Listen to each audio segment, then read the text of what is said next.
Tonight's story is inspired by true accounts, but the details have been creatively adapted for narrative effect. Viewer discretion is advised. Hello, everyone. Welcome back to the Aqeela Files. I'm Aqeela, and this is the story of the 2:13 a.m. caller. It's already inside. It's been weeks. Weeks since the first subtle hum. Weeks since the insistent buzz started its nightly ritual. 2:13 a.m. every single night. A time that once held the peace of deep sleep now carries the weight of a countdown. A dread-filled prophecy. The messages began innocently enough. Whispers, really digital ghosts trying to breach the walls of sanity. Let me in. Then, a colder, more absolute declaration. I'm already inside. The protagonist told herself she wouldn't answer. She couldn't answer. Her phone became a ticking bomb in the dark, vibrating silently on the nightstand, its phantom tremors echoing through her skull even after it stopped. Her sleep became fractured, haunted by the ghost of that buzz. Her waking hours a relentless vigil against the encroaching darkness. She was a prisoner in her own home, a hostage to an unseen entity that communicated through the cold glass of her phone screen. But last week, the wall finally crumbled. The siege had been too long, the exhaustion too profound. She was a husk, a raw nerve, running on fumes and the thin thread of a failing defiance. That night, the buzzing wasn't just a sound, it was a siren pulling her under. Her fingers, numb with fatigue, trembled as they reached for the phone. Half asleep, desperate, aching for the torment to simply end, she answered. It was a surrender, pure and simple. A desperate plea for silence, for respite, for anything other than the constant, grinding fear. She didn't think, she just reacted. And in that one moment of weakness, she opened a door she could never close. The line was dead. Not just quiet, but profoundly, unnervingly dead. No breathing, no distant traffic, no telltale hum of a connected call. Just an absolute void, a vacuum that sucked the air from her lungs. Her heart hammered against her ribs, a trapped bird desperate to escape. She squeezed her eyes shut, a foolish hope that if she couldn't see the phone, the nightmare would disappear. She almost hung up, her thumb hovering over the red icon, a desperate last bid for normalcy. But then a subtle shift, a faint, almost imperceptible static, like the distant whisper of sand against glass.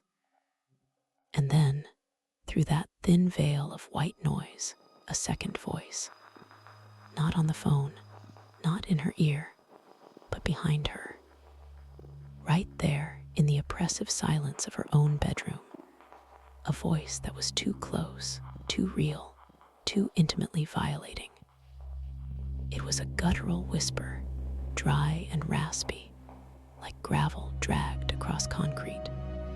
And it said, with an unnerving calm that chilled her to the bone, "You took too long."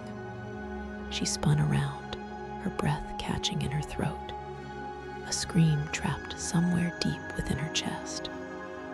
The room was empty, always empty, but the terror was real, a cold, hard knot tightening in her chest, squeezing the air out of her.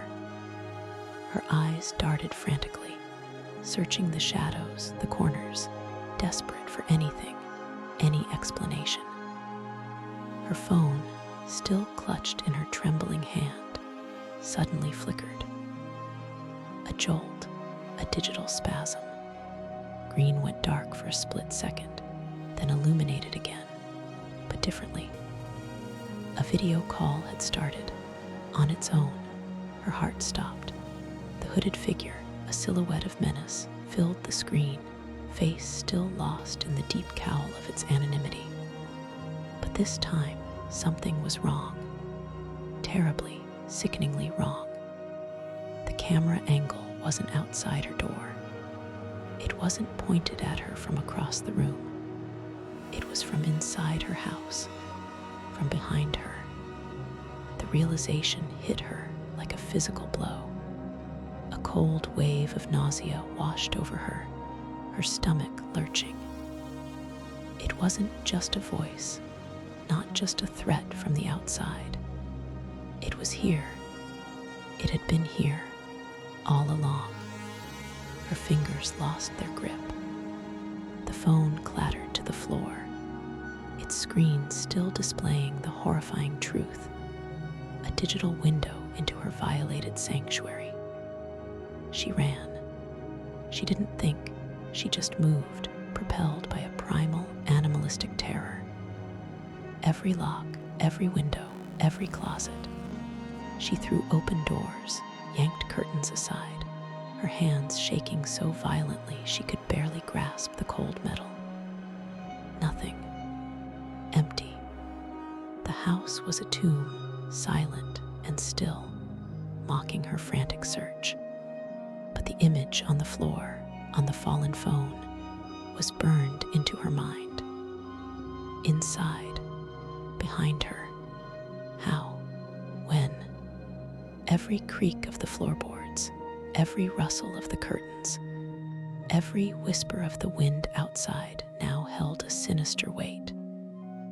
She was alone, yet irrevocably, terrifyingly not alone. Eventually, the adrenaline began to wane, replaced by a hollow, aching dread. She forced herself to pick up the phone. It lay there, a digital harbinger of doom, its screen still alive. The feed had changed. No more hooded figure. No more chilling view from behind her. Instead, it showed her bed, her sheets, the rumpled fabric, the familiar pattern. And then, her eyes locked onto it, a deep, undeniable indentation on the pillow, as if someone had just been lying there. Someone with a head resting on her pillow, nestled into her sheets. And through the phone's tinny speaker, amplified by the silent terror of the room, she could hear it. A slow, steady, rhythmic sound. Breathing. Someone was breathing comfortably, intimately, in the place where she was supposed to find solace. In her bed. The ultimate violation. Her sanctuary, her personal space, had been utterly defiled. Every molecule of air in her room felt tainted. She doesn't sleep in her bed anymore. How could she? The thought of lying where that thing had rested, where it had breathed, sends a shiver of revulsion down her spine. Her couch is her new prison, her waking hours spent in a state of hypervigilance, her nights consumed by nightmares of what might be lurking just beyond the edge of her vision. But the buzzing hasn't stopped. It's a constant, insidious reminder of its presence, its unwavering intent. And now, the messages are different. Gone are the subtle invitations, the vague threats. They are direct, aggressive, a declaration of war against her last shred of sanity. Stop ignoring me, it demands, as if she is the one inconveniencing it. And then, the final, chilling promise that echoes the dread from the beginning. I'm getting in tonight. But the truth, the sickening truth, is that it's already here. It was here, and it never truly left. Tonight, the word hangs in the air, heavy and inescapable, a death knell tolling for her peace, for her safety, perhaps even for her life. There's no escape. No locks can hold it. No distance can deter it.